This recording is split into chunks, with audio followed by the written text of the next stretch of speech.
Hey everyone, and welcome back for another deep dive. This time, we're taking a look at a launch that could really shake things up in the space industry. Oh yeah, definitely. Blue Origin's New Glenn rocket is almost ready for its first flight. That's a big one.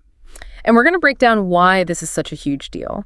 So we're talking about a rocket that's aiming to go toe-to-toe with SpaceX. It's going to be interesting to see how this all plays out. We'll also be discussing a landing platform named after Jeff Bezos' mom. Now that's a fun fact. And get this, some folks thought satellites would get smaller in the future. Yeah, I remember that. But it turns out they're actually getting bigger. That's right, bigger and better. So get ready, because we're going deep into the world of Blue Origin reusable rockets and what this launch means for the future of space exploration. It's a wild ride for sure. So it's fascinating to see how the whole landscape of space travel is changing. Absolutely. Blue Origin entering the orbital launch market with a heavy lift vehicle like New Glenn. Yeah. I mean, that signals a potential power shift. Definitely could become a real competitor to SpaceX. Yeah. Offering satellite operators more choices and maybe even pushing down the cost of launches. It's going to be interesting to see. Very interesting. Okay, so let's get down to the basics of this New Glenn rocket. All right, let's do it. Picture a skyscraper lying on its side. That's basically how big this thing is. It's massive. It's a towering 320 feet tall, about the same height as the Statue of Liberty. Wow. And it packs twice the power of SpaceX's Falcon 9 rocket.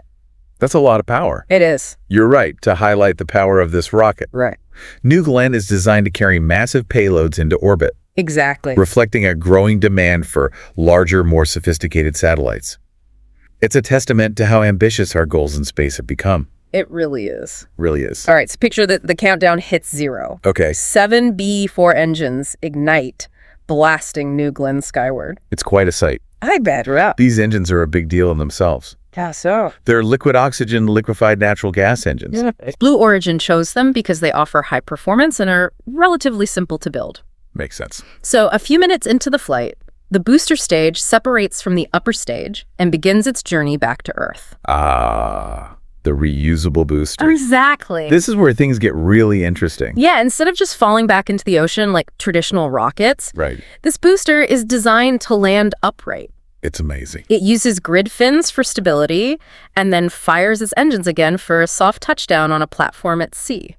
I still can't get over how they land these things. I know, it's wild, right? It is. It's called Jacqueline, Jacqueline. named after Jeff Bezos' mother. Oh, that's right. I'd forgotten that little detail. Yeah, it's a nice touch. It is. It adds a personal touch to this massive engineering project. Exactly. But let's talk about why this reusable booster technology is such a big deal. Okay. It's not just about landing rockets for style points. No, definitely not. It's a game changer in terms of cost. For sure. Think about it. Building a new rocket for every launch is incredibly expensive. Oh, absolutely. But by recovering and refurbishing, the booster companies like Blue Origin and SpaceX can significantly reduce the cost of access to space. It makes it more affordable for everyone. Exactly. It's a big deal. It's like comparing a one-way plane ticket to a round trip.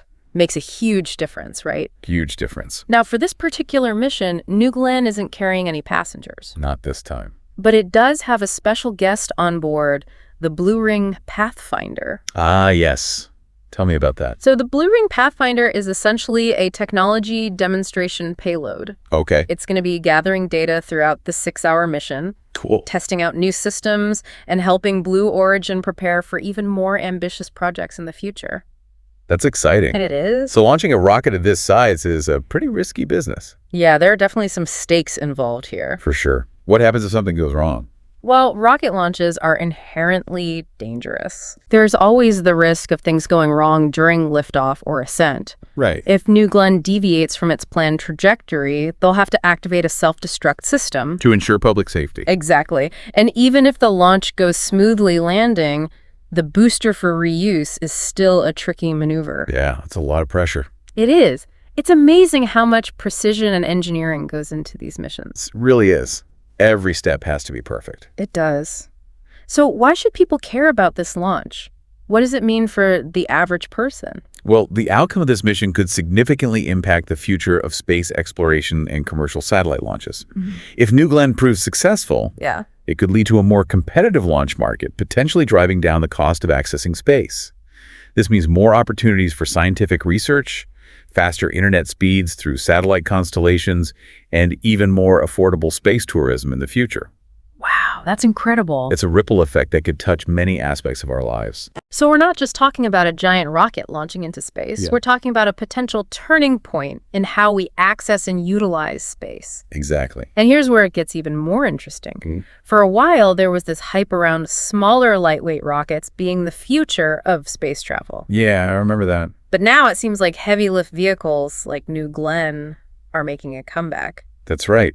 And there are a couple of key factors driving this shift. Like what? Well, firstly, satellite operators are realizing that it's actually more efficient to launch multiple satellites on a single larger rocket than to launch them individually on smaller ones. It's a bit like carpooling for satellites. So it's all about maximizing the payload and making the most out of each launch. Exactly. Right. But there's another factor at play here, and it's a bit surprising. Remember how we talked about those smaller, lighter satellites being the future? Mm-hmm. Well, it turns out that many satellites are actually getting bigger. Wait, what? Why is that happening? It comes down to the capabilities these satellites need to have. As technology advances, we're demanding more from our space-based systems. We want faster internet, more precise Earth observation data, and more powerful scientific instruments. And to achieve that, you often need larger antennas, bigger solar panels, and more sophisticated equipment. So miniaturization can only take us so far. Exactly. So bigger satellites need bigger rockets to get them up there. It's a chain reaction. And that's exactly where New Glenn fits in. Right. It's designed to accommodate these massive payloads, making it a key player in this evolving space landscape. It is. So this is definitely a launch to watch. Absolutely. But we've only scratched the surface of this story. Stay tuned for part 2 of our deep dive, where we'll explore the wider implications of New Glenn's launch and what it could mean for the future of space exploration. I can't wait. Me neither. Welcome back to our deep dive into Blue Origin's New Glenn. Last time we were talking about how this rocket is not just about launching stuff into space, it's about launching bigger stuff. We discussed the shift toward heavier satellites and why rockets like New Glenn are so crucial for meeting this growing demand. Yeah, it's almost like we're seeing a cosmic traffic jam forming up there. With more and more satellites trying to squeeze into Earth's orbit, the need for these powerful launch vehicles has never been greater. And it's not just the sheer number of satellites, it's about what they can actually do. We talked about how they're becoming more complex and sophisticated, requiring larger components like those antennas and solar panels. Right, think about the internet. As the demand for faster internet speeds and wider coverage grows, so does the need for more powerful communication satellites. These satellites need to handle massive amounts of data and beam it back to Earth reliably. And that often means bigger antennas and more powerful transmitters. So it's not just about getting these satellites up there, it's about making sure they have what they need to actually do their jobs. Exactly. And it's not just communication satellites either. Earth observation satellites are also evolving quickly. They're packed with increasingly sophisticated sensors that can capture high-resolution images and gather important data about our planet, helping us monitor things like climate change, track natural disasters, and manage resources more effectively. It sounds like these larger satellites are going to be really important for tackling some of the biggest challenges our planet is facing. Absolutely. And we can't forget about scientific research. Space-based telescopes like the Hubble Space Telescope and the James Webb Space Telescope are pushing the boundaries of our knowledge about the universe. These amazing instruments allow us to see deeper into space, study faraway galaxies, and search for signs of life beyond Earth. And you know what? A lot of these telescopes are getting bigger, more complex too. It's mind-blowing to think how much we're learning about the universe thanks to these advanced telescopes. But to keep making these discoveries, we need reliable and cost-effective ways to get to space. That's right. And that's why the success of New Glenn is so important. This isn't just about Blue Origin trying to keep up with SpaceX. It's about making sure we have the right tools to support the growing needs of the space industry, from commercial businesses to scientific exploration. So this New Glenn launch really is a turning point for the whole space industry. It's about keeping up with growing demands and making sure we can keep pushing the boundaries of what's possible in space. Exactly. Think about it. The space industry is booming. We're seeing so much growth in commercial satellite ventures, from Earth observation to telecommunications and even space tourism. And all these activities depend on having reliable, affordable access to space. It's like a space gold rush with everyone trying to stake their claim in this new frontier. That's a great way to put it. Yeah. And with all this increased activity comes the need for infrastructure. We need more launch vehicles, more launch pads, and more support systems to handle the growing amount of traffic up there. So New Glen's success could be a major boost for the entire space industry, not just Blue Origin. Absolutely. A successful launch would show that Blue Origin is a serious player in the heavy lift market, offering some much-needed competition and potentially lowering costs for everyone. And that's good news for everyday people like us, right? I mean, cheaper launches could mean more affordable satellite services like faster internet and better Earth imaging. Exactly. The benefits of this competition in the space industry could reach everyone, making space-based technologies more accessible and affordable. It's a win-win situation. Speaking of affordable, I'm curious about the economics of these reusable rockets. You mentioned earlier that they can really change the game when it comes to cost, but how much money are we actually talking about? That's a good question. Reusability has the potential to really cut down the cost of launches. To give you an idea, SpaceX as their Falcon 9 reusable booster has reduced launch costs by as much as 60% compared to traditional single-use rockets. Wow, 60%. That's a huge saving. No wonder everyone's so excited about reusable rockets. It's a complete game changer for the industry. By recovering and reusing these expensive parts, companies can make space travel much more affordable, which opens up all sorts of new opportunities for research, exploration, and commercial ventures. Okay, let's go back to the topic of satellites getting bigger. You mentioned that technology is advancing so fast that we can pack more power and features into smaller packages. So why aren't all satellites getting smaller? Well, while miniaturization is a big trend, there are some limits when it comes to satellites.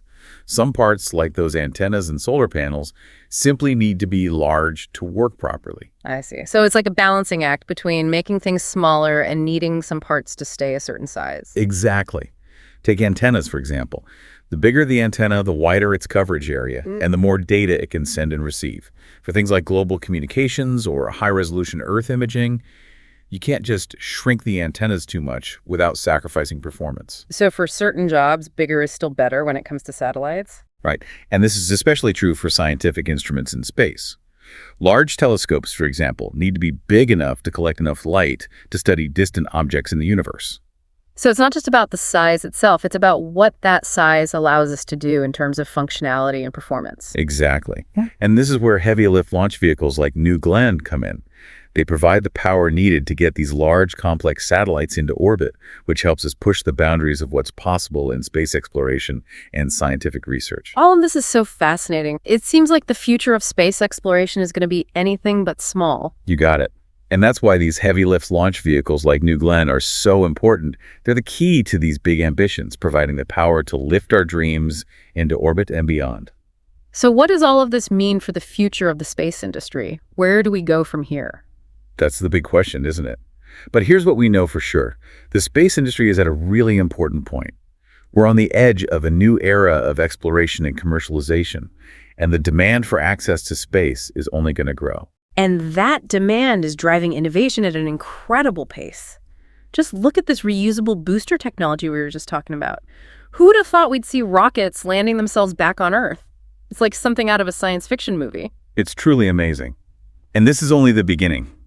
As we keep pushing the limits of what's possible in space, we're going to see even more groundbreaking technologies in the coming years. So the race to space is on, but it's not just about who gets there first. It's about who can build the most sustainable, efficient, and accessible infrastructure for the long term. Exactly. And the companies that can find that balance will be the ones shaping the future of space exploration for generations to come. That's pretty inspiring. But before we get too carried away with dreams of lunar bases and Martian colonies, let's bring things back down to Earth for a moment. Good idea.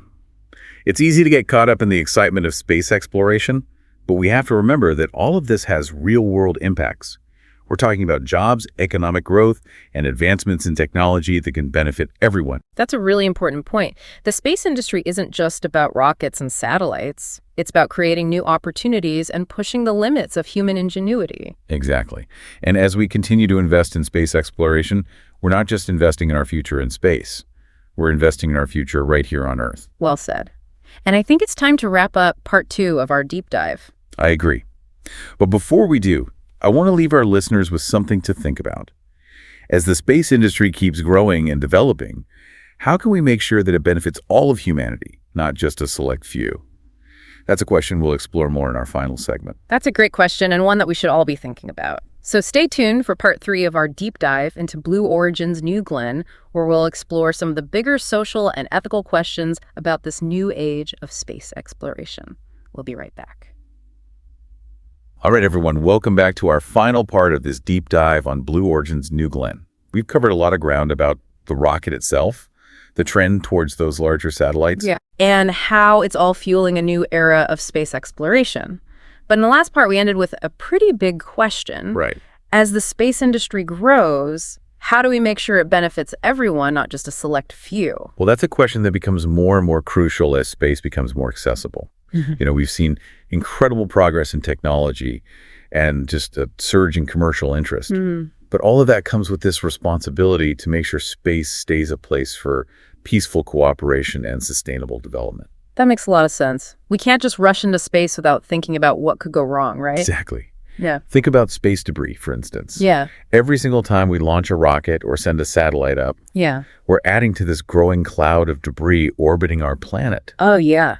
And that debris poses a real danger to future missions because even tiny fragments can cause major damage if they hit a spacecraft at those high speeds. It's like a giant junkyard up there, and it's just getting more crowded. It is. And that's just one example of the challenges we're facing. We also need to consider the environmental impact of space travel. The possibility of space being used for military purposes and the ethical questions around using space resources. Yeah, that's a lot. These are complex issues that need careful thought and global cooperation. So how do we even start to tackle these problems? It's not like there's a keep out sign we can put up in space. Of course not. But what we can do is start by recognizing that space is a shared resource. It belongs to all of humankind. Yeah. So that means we need to develop international rules and agreements to manage activities in space, making sure everything's done safely, sustainably, and fairly. So it's about setting up some rules of the road to make sure everyone's playing by the same guidelines, even out in space. Exactly. We need clear instructions for things like space traffic control, debris cleanup, and the responsible use of space resources. Right. We also have to address the potential for conflict and make sure space stays peaceful. That makes sense. But how do we enforce these rules in such a huge and unpredictable environment? It's not like we have space cops patrolling the galaxy. Well, not yet anyway. But we can use existing international organizations like the United Nations and encourage countries who are active in space to work together. We also need to invest in technologies that can monitor objects in orbit and spot potential problems. So combining diplomacy and cutting-edge technology to create a system for responsible space exploration. Exactly. And this isn't just on governments and space agencies. Private companies like Blue Origin and SpaceX also have a part to play. Of course, they're the ones launching those rockets and sending up those satellites. Right. They have a reason to keep space safe and usable for future generations. For sure. And we're already seeing good progress. Companies are developing ways to deorbit satellites after they're done to reduce the risk of collisions and that debris buildup. They're also working on more eco-friendly propulsion systems and looking at ways to minimize the environmental impact of space travel. That's good to hear. It seems like there's a growing understanding of these challenges and a willingness to work together on them. I think so. And as more and more people get interested in space exploration, I'm hopeful that this understanding will lead to real action and a more responsible approach to what we're doing out there. Okay, now let's switch gears a bit and talk about something else important, making space accessible for everyone. Right. Because right now, it's kind of an exclusive club. Only a few countries and companies have the resources to launch things into orbit. So how do we make space more affordable and open to everyone, not just the wealthy and powerful? That's a big question, and it goes back to what we talked about before, competition and innovation. Okay. The more people we have involved in the space industry, the more likely it is that costs will come down and more opportunities will open up. So by supporting these private companies like Blue Origin and encouraging international collaboration, we could actually help make space more accessible to everyone. Exactly. It's about creating a more diverse and inclusive space community, where countries, companies, and people from all backgrounds have the chance to take part in this incredible journey. I love that vision. What's a great one? Imagine a future where space exploration isn't just for governments and billionaires, but something everyone can contribute to and benefit from. I love it. A future where students from developing countries can design experiments for the International Space Station. Entrepreneurs can launch their own small satellites to provide internet to remote places, and artists can create amazing installations that inspire us all from Earth to the stars. That's so inspiring. It sounds like we're right on the edge of a new era of space exploration. It does. One that's not just about technology, but also about pushing the boundaries of what humans can achieve and creating a more just and sustainable future for everyone. I couldn't agree more. And as we finish our deep dive into Blue Origin's new Glenn, I want to leave our listeners feeling optimistic and hopeful. The challenges are big, but so are the potential rewards. By working together, we can make sure the future of space exploration benefits all of humanity for generations to come. That's a great way to put it. And on that note, we've reached the end of our journey today. We have. But the conversation about space is far from over. Keep looking up, keep asking questions, and keep exploring all the amazing possibilities that are waiting for us out there among the stars. Until next time, farewell.